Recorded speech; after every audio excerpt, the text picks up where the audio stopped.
Assalamualaikum, salam sejahtera. Hai, minggu ni PDP Art ketiga. Tajuk KPS yang ketiga, membuat inference dan meramal. Kita akan belajar dua topik hari ni, inference dan meramal. Okey, mula-mula sekali inference. Kalau tengok pada buku teks ni, ini maksud dia lah, membuat inference ialah kemahiran menyatakan kesimpulan awal yang munasabah untuk menerangkan sesuatu pemerhatian. Okey, dengan kata mudahnya, inference ni adalah cara kita nak meramal kepada kejadian yang dah berlaku. Okey, contohnya dekat Lopak, dekat Padang sekolah, tak kira Padang mana, Padang tu awak tengok ada lopak air. Okey, ada lopak air. Macam mana boleh berlakunya lopak air ada di situ? Okey, kita akan kata inference-nya ialah semalam hujan. Betul tak? Kita tak tengok semalam hujan ke tak sebab kita tidur, tapi kita buat andaian semalam hujan, kan? Itulah inference. Okey, situasi kedua contohnya ya. Situasi dua, kamu lihat ada seorang budak menangis, kan? Kenapa dia menangis? Okey, boleh jadi apa yang awak boleh ramalkan yang dah berlaku. Dia menangis kerana sudah berlaku sesuatu peristiwa. Okey, contohnya boleh jadi budak kecil tu dia jatuh, kan? Jatuh dan sakit, dia pun menangis. Itu adalah inference dia. Jatuh, dia menangis kerana dia jatuh. Ataupun kita boleh kata juga dia menangis kerana sakit perut, kan? Menangis sakit perut, tahan sakit perut ni. Okey, itu adalah inference. Ingat ya, inference adalah kita meramalkan benda yang sudah berlaku kepada peristiwa tu. Okey, yang buku teks ni awak boleh baca sendiri ya. Awak cari apakah inference yang ada dalam buku teks muka surat ini, muka surat 8. Okey, ada dua inference yang mungkin berlaku kepada pokok ini. Alright. So seterusnya, ni pun samalah, awak boleh cari 3 inference. Yang ni sebagai tambahan aktiviti saja. Inference, 3 inference dalam ni awak cari untuk kefahaman awak. Okey, seterusnya meramal. Okey, muka surat seterusnya 11. Meramal adalah meramal ni bukan kita nak jadi pak belalang ataupun ahli nujum. Meramal ialah kemahiran membuat jangkaan tentang sesuatu peristiwa yang akan berlaku. Kata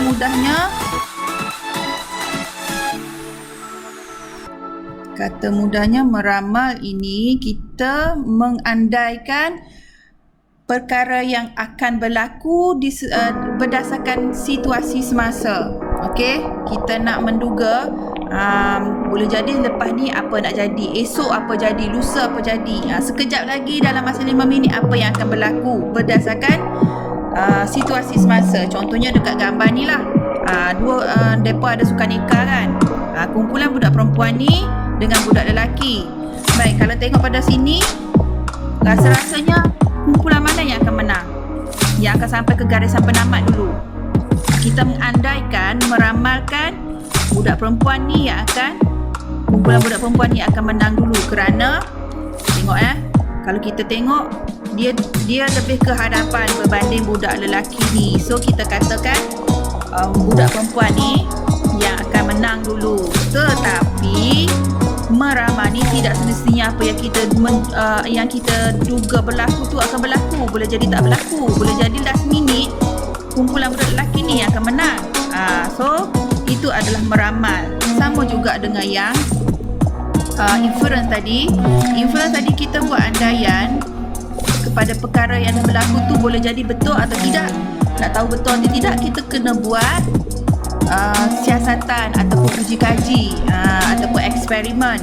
Itu sama maksudlah semua tu. Okey, seterusnya situasi yang kedua ini, meramal ni dia tanya ramalan kamu terhadap warna krim. Okey, kalau warna krim ni, kalau ikut susunan merah pula, putih, merah, kuning. Ulang balik, putih, merah, kuning. Jadi ramalan terhadap warna krim yang seterusnya putih lah kan, sebab dia ulang-ulang balik. Itu adalah ramalan berdasarkan situasi semasa. Okey, kat sini pun kita boleh buat ramalan. Tengok langit tu dah mendung, ada kilat kan. Kemungkinan selepas ini, sekejap lagi ataupun petang ini akan hujan. Itu adalah andaian kita, ramalan yang mungkin akan berlaku. Kan? Kat sini samalah juga ramalan kamu ni terhadap pergerakan bola ni. Agak-agak dia nak pergi ke mana. Tengok pada posisi budak lelaki ni, boleh jadi bola ni akan tendang pergi ke sana atau ke sana, atau boleh jadi tersasar ke arah penjaga gol sendiri. Kan? Itu adalah ramalan. Okey, seterusnya kita tengok pada buku aktiviti muka surat 6. Betul lah, surat 6. Kan? Di muka surat 6 dulu, pastikan awak tulis tarikh ya. Hari ni 6 hari bulan 4 2022, hari Rabu. Okey, PDPR kita minggu ketiga. Cantiknya tulisan pun. Okey, tak apalah. Perhatikan situasi dalam raja di bawah, tandakan right pada inference yang betul. Okey, inference ni kita nak bagi sebab ataupun ramalan yang telah berlaku kepada situasi tu. Contohnya kereta ni berasap ni. Kan keluar asap ni, kepuh-kepuh macam tu. Kenapa agak-agak ni kereta ni keluarkan asap? Adakah enjin kereta ni panas ataupun kereta keluar asap? Yang mana inference yang betul? Dah keluar asap kan, enjin kereta panas lah kan. Okay, yang kedua, orang lelaki ni pakai cermin mata hitam, bertongkat, jalan bertongkat. Agak-agak kenapa ya inference kita? Adakah berjalan dengan tongkat ataupun orang cacat penglihatan? Apakah yang sebetulnya? Okey, dari pemerhatian kita, dia dah bertongkat.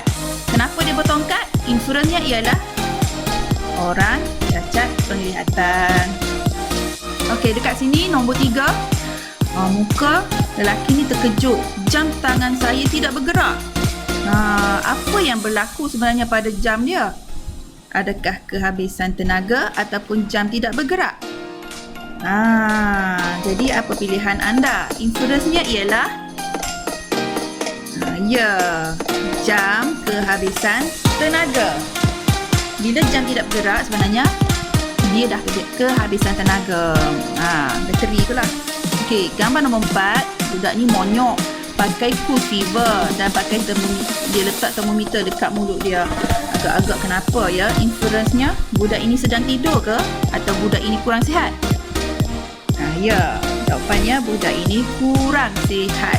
Boleh jadi dia demam kan? Okey, seterusnya membuat inference dan meramal. Baik, sudah tarikh dengan hari ya. Lim dan rakannya menjalankan penyiasatan terhadap pergerakan kereta mainannya di atas cardboard menggunakan 2 magnet butang seperti dalam rajah di bawah. Okey, sebelum ditolak, selepas ditolak. Okey, susunan dia, magnet di bawah kereta magnet di bawah kereta mainan dan magnet B di bawah cardboard. Baik, bila magnet ditolak ke arah sana, kereta mainan ni juga bergerak ke arah sana, iaitu ke kiri kan? Okey, jom kita jawab soalan, kita kaji ya. Berdasarkan penyiasatan di atas, jawab soalan berikut. Nombor 1, tulis pemerhatian, maknanya dari segi pemerhatian kamu terhadap aktiviti di atas, apa yang berlaku kepada kereta mainan. Dia fokus kepada kereta mainan. Maknanya awak kena buat pemerhatian kepada kereta mainan selepas magnet B ditolak.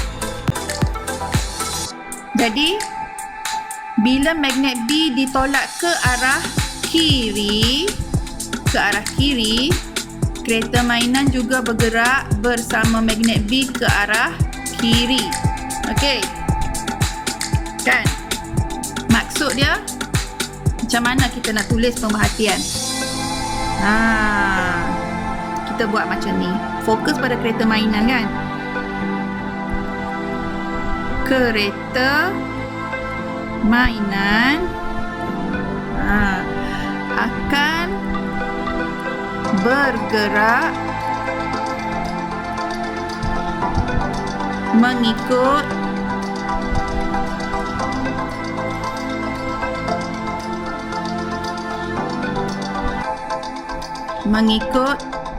arah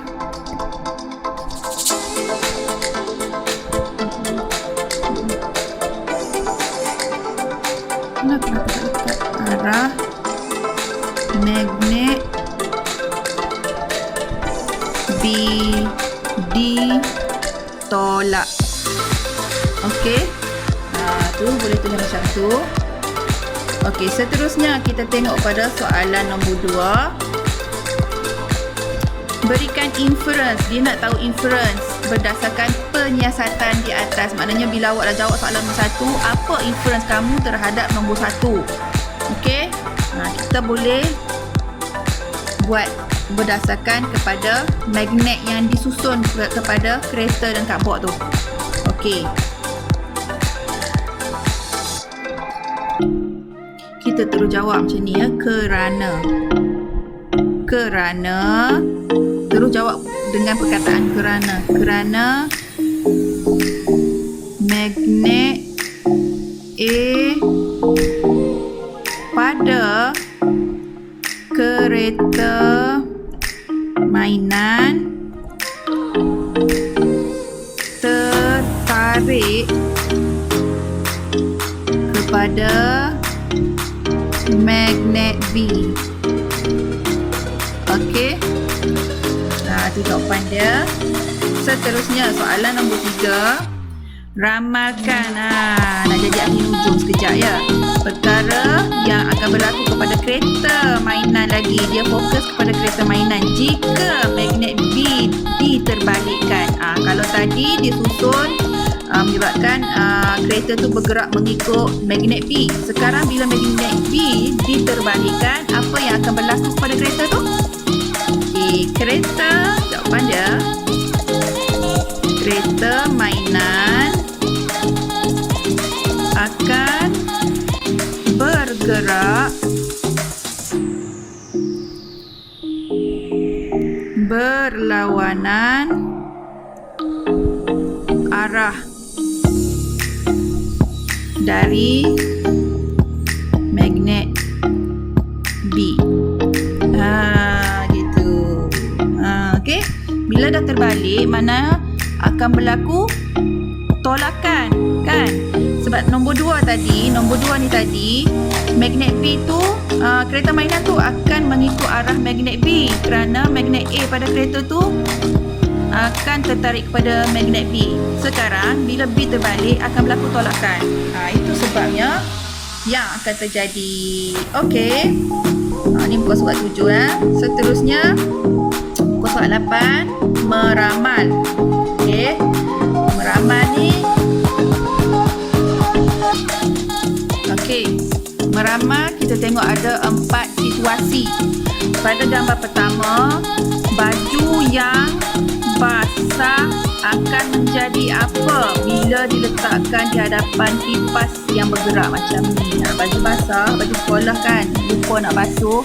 So kita basuh-basuh, kita sidai depan, letak hanger, gunakan hanger dan letak depan kipas. Okey, baju basah akan menjadi apa lama-lama akan jadi apa?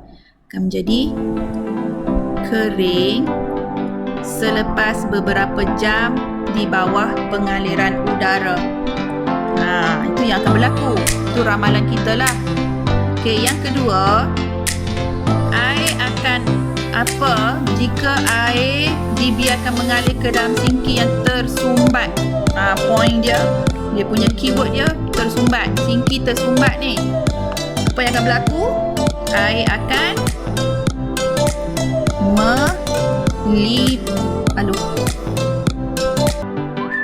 air akan melimpah jika air dibiarkan mengalir ke dalam sinki yang tersumbat. Okey, gambar yang ketiga. Yang ni acara renang dekat Olimpik contohnya. Perenang yang paling hadapan akan apa agak-agaknya yang akan berlaku? Akan menang dalam acara renang. Okey. Seterusnya, situasi keempat, rama-rama yang diletakkan di dalam balang yang bertutup. Okey, apa yang akan berlaku kepada kupu-kupu ni? Rama-rama ke kupu-kupu lah. Pada ni ditulis kupu-kupu kan. Kupu-kupu dalam bekas tertutup akan apa? Mati. Ya. Jika dibiarkan tanpa udara, kenapa dia akan mati? Kan? Kenapa dia akan mati? Awak meramalkan dia akan mati jika dibiarkan lama tanpa udara. Kerana kupu-kupu ni adalah benda hidup yang bernafas menggunakan oksigen. Okey. Pastikan kerja buku aktiviti muka surat 6, 7 dan 8 disiapkan untuk minggu ini dan bawa ke minggu hadapan untuk disemak ya. Okey, itu saja untuk PDP Art kali ini. Terima kasih kerana mengikuti kelas bersama cikgu. Okey, sekian. Terima kasih. Bye.